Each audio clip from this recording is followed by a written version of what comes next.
अस्सलाम वालेकुम व रहमतुल्लाह व बारकातुहू।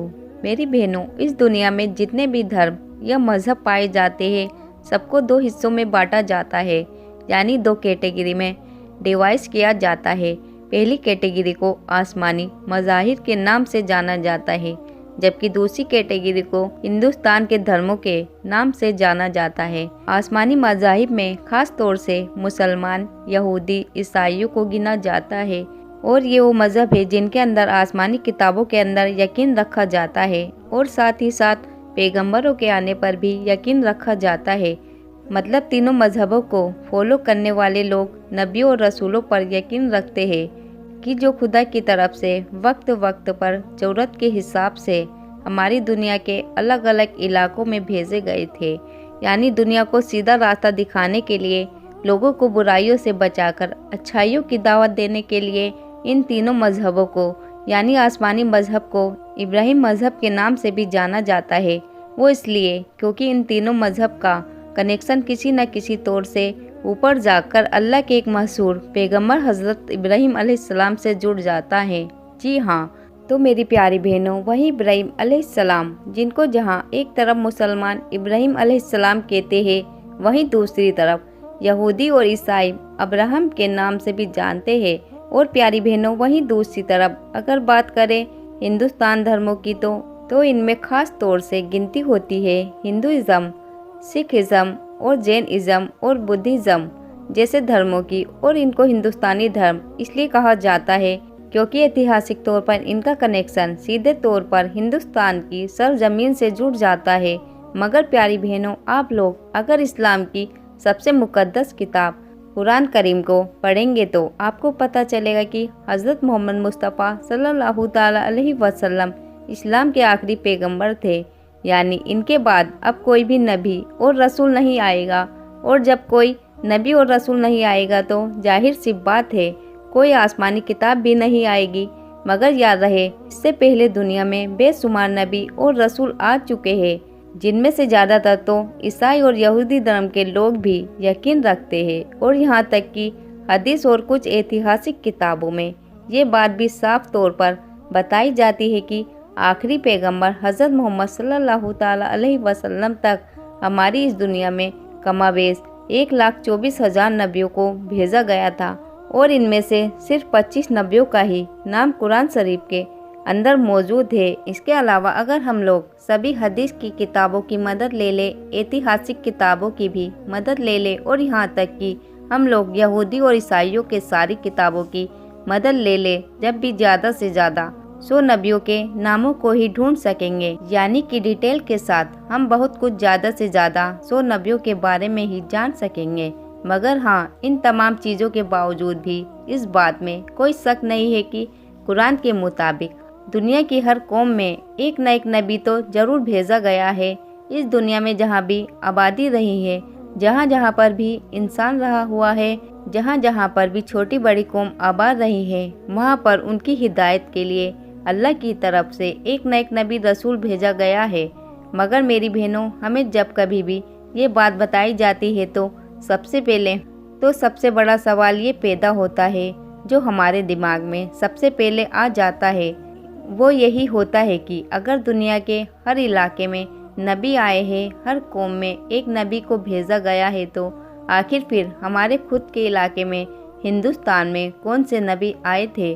क्योंकि आम तौर पर जहां दुनिया के ज़्यादातर इलाकों में आने वाले नबियों और रसूलों के जिक्र से किताबें भरी पड़ी है, दूसरी तरफ ऐतिहासिक किताबों में ऐसा कोई ठोस सबूत नहीं मिलता है कि जिससे हम ये मान सके कि हमारे देश भारत के इतिहास में कभी कोई नबी या रसूल आए हो कि जिन्होंने अपनी ज़िंदगी का एक लंबा वक्त हमारे इस इलाके में गुजारा हो, इस इलाके के लोगों के बीच में रहे हो और लोगों को नेकी की दावत दी हो।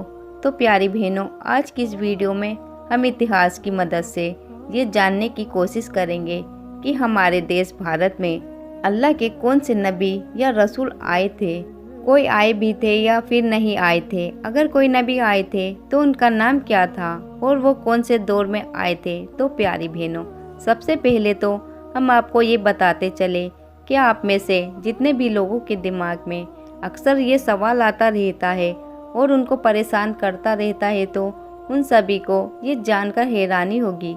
हमारी दुनिया के सबसे पहले पैगंबर जो थे, पैगंबर होने के साथ साथ दुनिया के सबसे पहले इंसान भी थे कि जिनको हम लोग आदम अलैहिस्सलाम के नाम से जानते हैं, वो दरअसल खुद हिंदुस्तान की सरजमीन पर ही उतारे गए थे।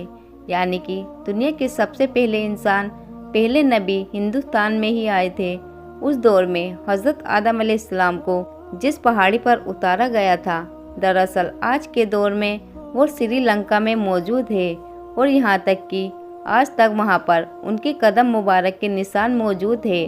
जो आदम लफ्ज़ में ये ना तो किसी अरबी जुबान का है और ना ही फारसी जुबान का है, बल्कि वो तो संस्कृत जुबान का है। जी हाँ मेरी बहनों, वही संस्कृत जुबान जो पिछले हजारों सालों से हिंदुस्तान की ही जुबान मानी जाती है। संस्कृत में आदम का मतलब होता है पहला शुरुआती या फिर ओरिजिनल, और यही वजह है कि हम लोगों को भी आदम कहा जाता है, जिसका मतलब होता है आदम की औलाद। इतना ही नहीं मेरी बहनों, अगर आप लोग थोड़ी और गहराई से इसे देखेंगे तो आपको पता चलेगा जिस तरह की चीज़ें इब्राहिम मज़ाहिब में पाई जाती है, यानी कि जिस तरह के वाक़यात ईसाइयों, यहूदियों और मुसलमानों की किताबों में मौजूद होते हैं, नबी और रसूलों से जुड़े होते हैं, बिल्कुल इसी तरह की कुछ चीज़ें हिंदुओं की किताबों में भी पाई जाती है। आदम अलैहिस्सलाम और उनकी बीवी हज़रत हव्वा से जुड़े जो वाक़यात हम पढ़ते हैं, बिल्कुल इसी तरह का वाक़या हिंदुओं की किताबों में भी मौजूद है। मगर हाँ, उन लोगों के यहाँ उन दोनों के नामों को अलग अलग नामों से जाना जाता है, जैसे स्वयंभू और शतरूपा के नाम से जाना जाता है। प्यारी बहनों, बात यहीं पर ही खत्म नहीं होती है।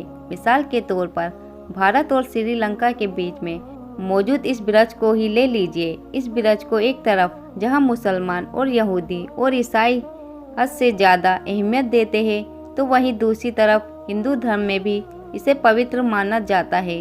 हिंदू इस ब्रज को राम सेतु के नाम से जानते हैं।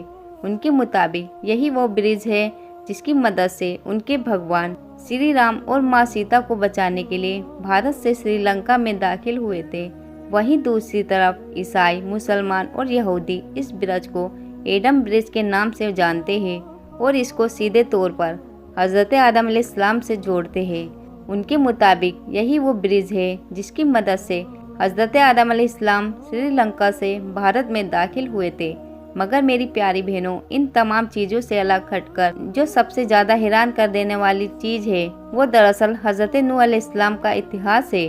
क्योंकि ज़्यादातर लोग जो ऐसे इतिहास में महारत रखते हैं और इस टॉपिक पर रिसर्च करने की कोशिश करते हैं, उनके कलम की नोक भी हज़रत नूह अलैहिस्सलाम पर जाकर ही ठहर जाती है और वो ये भी कहने पर मजबूर हो जाते हैं कि हो ना हो हज़रत नूह अलैहिस्सलाम का हिंदुस्तान यानी भारत के साथ कोई गहरा रिश्ता है। क्योंकि मेरी प्यारी बहनों, आपको जानकर हैरानी होगी, जिन पैगंबर हज़रत नूह अलैहिस्सलाम को मुसलमान, ईसाई, यहूदी मानते हैं और तूफान से जुड़ा जो उनका वाक़या जो मशहूर है, जो अपनी किताबों में वो पढ़ते हैं कि जिस तरह से हज़रत नूह अलैहिस्सलाम के दौर में दुनिया का सबसे बड़ा तूफान आया था, जिस तूफान में पूरी दुनिया गर्क हो गई थी। मगर उस तूफान के आने से पहले ही अल्लाह ताला की तरफ से हज़रत नूह अलैहिस्सलाम को बता दिया गया था, न सिर्फ बताया गया था बल्कि एक कश्ती बनाने का हुक्म भी दिया गया था, जिस कश्ती में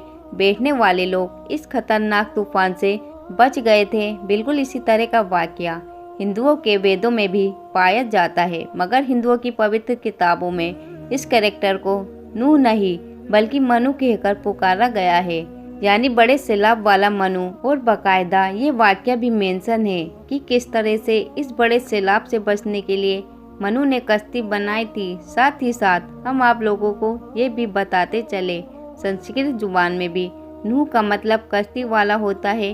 इसका मतलब है बिल्कुल इसी तरह से जिस तरह से अरबी जुबान में भी इसका मतलब कश्ती वाला ही होता है। और यही वो सारी चीज़ें हैं जो इतिहासकारों को ये सोचने पर मजबूर करती है कि हो ना हो पैगंबर हज़रत नूह अलैहिस्सलाम का हिंदुस्तान की सरजमीन से कोई गहरा रिश्ता ज़रूर है। या तो खुद हज़रत नूह अलैहिस्सलाम ही इस इलाके में आए थे, या फिर जिस दूसरे इलाके में हज़रत नूह अलैहिस्सलाम हुआ करते थे। उस इलाके के कुछ लोग बाद में हिंदुस्तान की तरफ आकर आबाद हो गए थे। फिलहाल मेरी बहनों, सच्चाई क्या है ये हम में से कोई नहीं जानता। हम लोग तो सिर्फ वाक्यों की मदद से अंदाजा ही लगा सकते हैं, लेकिन हमारे अंदाजे सही होना ये जरूर नहीं है। तो प्यारी बहनों, ये वाक्य, ये मालूमात आप लोगों को कैसी लगी, आप हमें कमेंट करके जरूर बताएं। और इस वीडियो को अगर आपने अभी तक लाइक नहीं किया है तो लाइक कीजिएगा, क्योंकि लाइक करने से ही हमें मोटिवेशन मिलती है कि हम आगे की और ऐसी मालूमात वीडियो आप लोगों के लिए लाते रहे।